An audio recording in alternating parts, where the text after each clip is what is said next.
रुपौली विधानसभा में 10 जुलाई उपचुनाव होगा। बीमा भारती के इस्तीफा देने के बाद यह सीट खाली हो गई थी।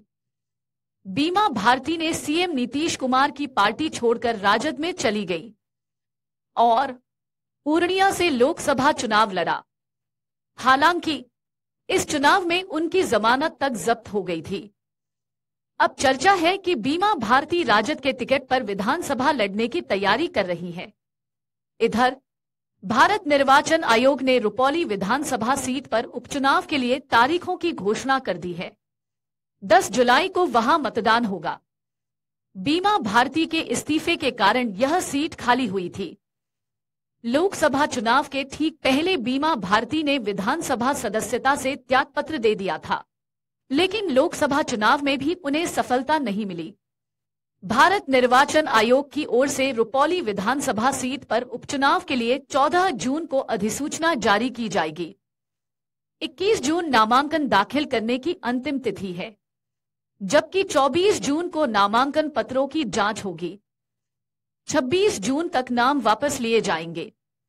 10 जुलाई को वोट डाले जाएंगे और 13 जुलाई को मतगणना होगी।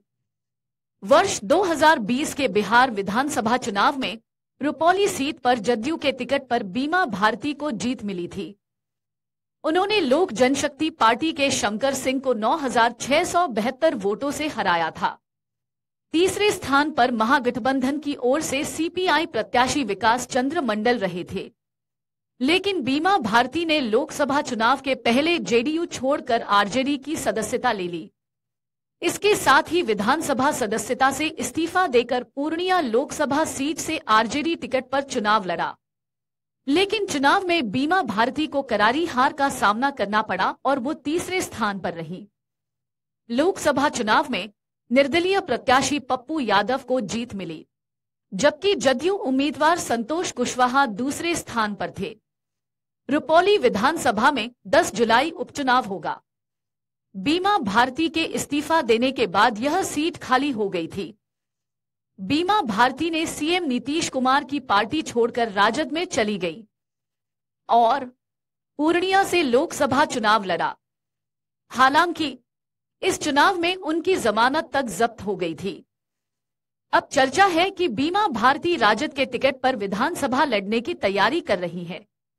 इधर भारत निर्वाचन आयोग ने रुपौली विधानसभा सीट पर उपचुनाव के लिए तारीखों की घोषणा कर दी है। 10 जुलाई को वहां मतदान होगा। बीमा भारती के इस्तीफे के कारण यह सीट खाली हुई थी।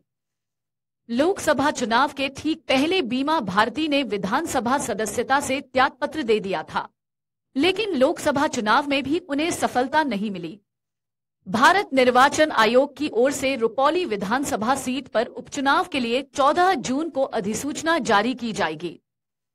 21 जून नामांकन दाखिल करने की अंतिम तिथि है, जबकि 24 जून को नामांकन पत्रों की जांच होगी। 26 जून तक नाम वापस लिए जाएंगे।